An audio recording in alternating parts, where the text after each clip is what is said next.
Peace and blessings. I hope you are having a magnificent day.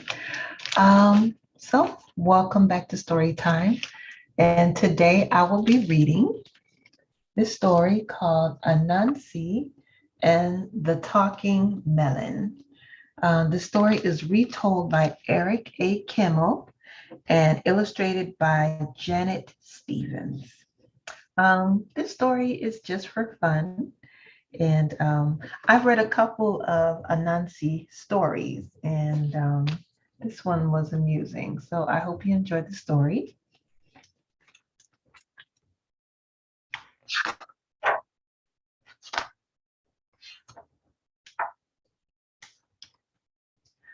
One morning, aAnansi the spider sat high up in a thorn tree, looking down into Elephant's garden. Elephant Elephant was hoeing his melon patch.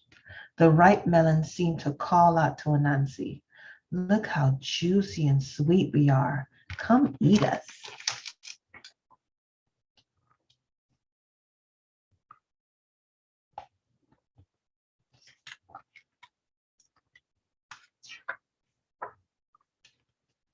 aAnansi loved to eat melons, but he was much too lazy to grow them himself.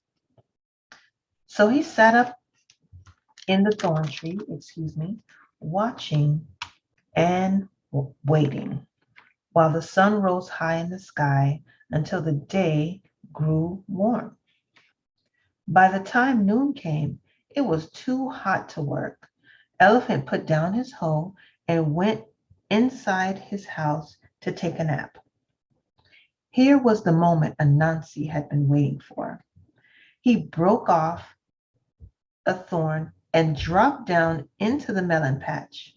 He used the thorn to bore a hole in the biggest, ripest melon.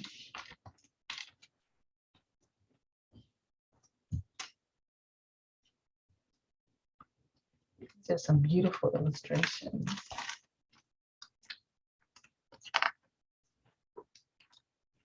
aAnansi squeezed inside and started eating.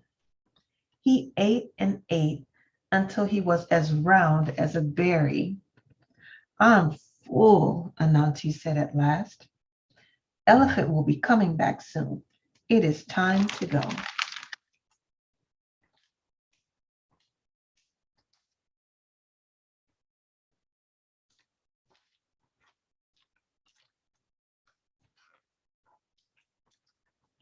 When he tried to squeeze through the hole, aAnansi had a surprise. He didn't fit. The hole was big enough for a thin spider, but much too small for a fat one. "I'm stuck," aAnansi cried. "I can't get out. I'll have to wait until I'm thin again." aAnansi sat down on a pile of melon seeds and waited to get thin. Time passed slowly. "I'm bored," aAnansi said. "I wish I had something to do."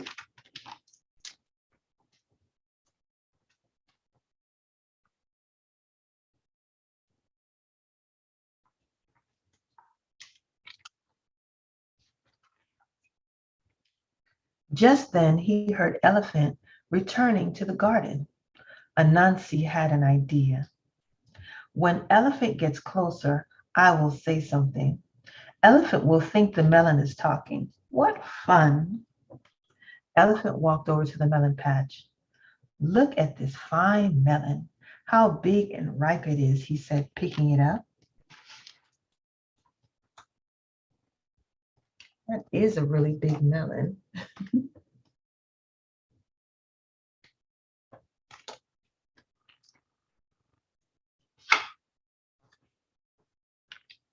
"Ouch!"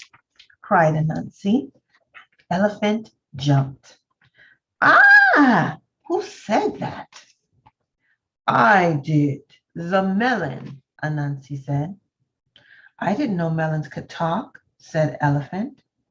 "Of course we do. We talk all the time. The trouble is, you never listen." "I can't believe my ears," Elephant exclaimed. A talking melon. Who could believe it? I must show this to the king.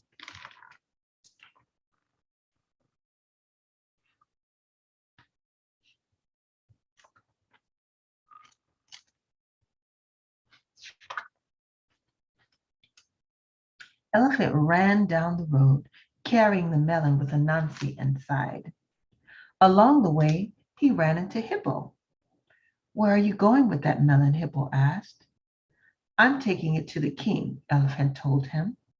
What for? The king has hundreds of melons. He doesn't have one like this, Elephant said. This is a talking melon. Hippo didn't believe Elephant. A talking melon? What an idea. That that's that's as ridiculous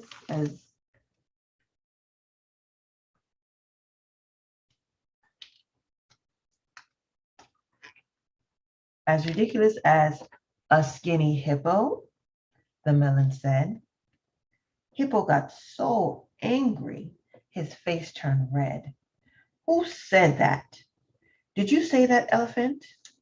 It wasn't me. It was the melon, Elephant said. I told you it talks. Do you believe me now? I do, Hippo exclaimed. I want to go with you. I want to hear what the king says when you show him this talking melon. Come along then, said Elephant. So Elephant and Hippo went down the road together, carrying the melon.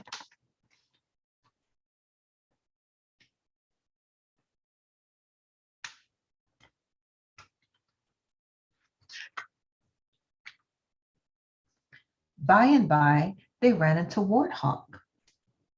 Where are you taking that melon? Warthog asked them. We're taking it to the king, Elephant and Hippo told him. What for? The king has hundreds of melons, Warthog said.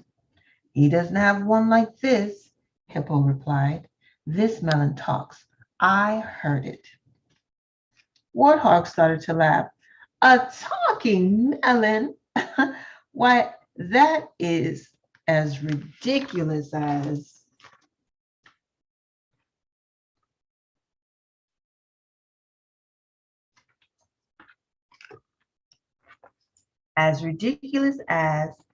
a handsome warthog, said the melon. Warthog got so angry he shook all over. Who said that? Did you say that, Elephant? Did you say that, Hippo? Of course not, Hippo and Elephant told him. The melon talks. Do you believe us now? I do, cried Warthog. Let me go with you. I want to see what the king does when you show him this talking melon. So Warthog, Elephant, and Hippo went down the road together, carrying the melon.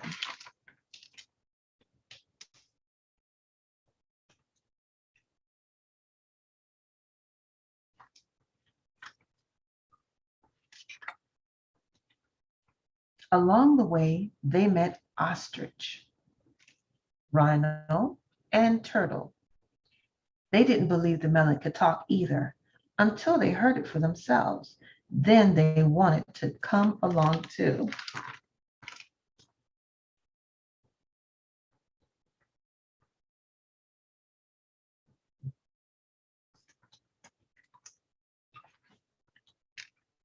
The animals came before the king. Elephant bowed low as he placed the melon at the king's feet. The king looked down. Why did you bring me a melon? He asked Elephant. I have hundreds of melons growing in my garden. You don't have one like this, Elephant said.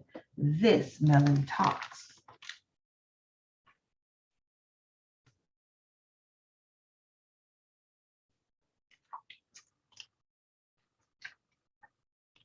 A talking melon? I don't believe it. Say something, melon. The king prodded the melon with his toe.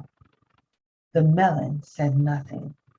Melon, the king said in a slightly louder voice, there's no reason to be shy. Say whatever you like. I only want to hear you talk. The melon still said nothing. The king grew impatient. Melon, if you can talk, I want you to say something. I command you to speak. The melon did not make a sound. The king gave up. Oh, this is a stupid melon, he said.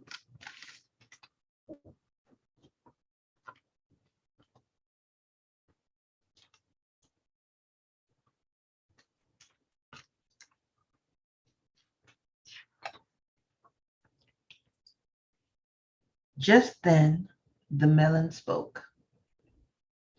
Stupid am I? What do you say? Why do you say that? I'm not the one who talks to melons. The animals had never seen the king so angry. How dare this melon insult me, he shouted. The king picked up the melon and hurled it as far as he could.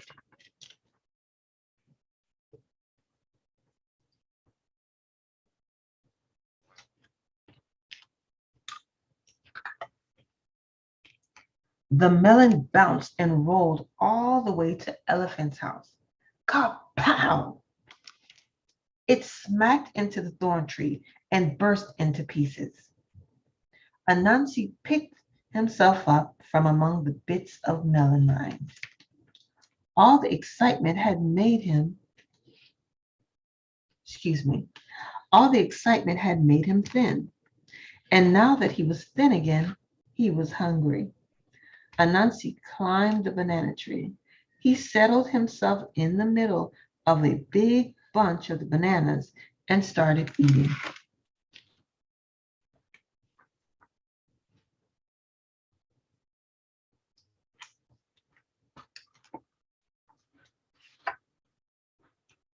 Elephant returned.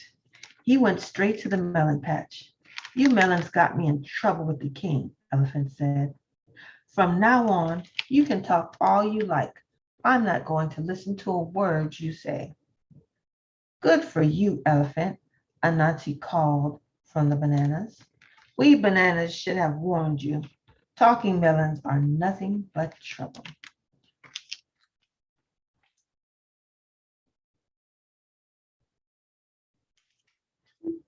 And that is the end of this story. I hope you enjoyed the story. Um, I enjoy the aAnansi stories. If I can find any others, I will definitely be looking for them to read for story time. Again, this is aAnansi and the Talking Melon, and the story is retold by Eric A. Kimmel and illustrated by Janet Stevens. I hope that this story encourages you to read more stories and surround yourself with books, books, books, and more reading. And until the next time, thank you for joining me for story time. Enjoy the rest of your day. Peace.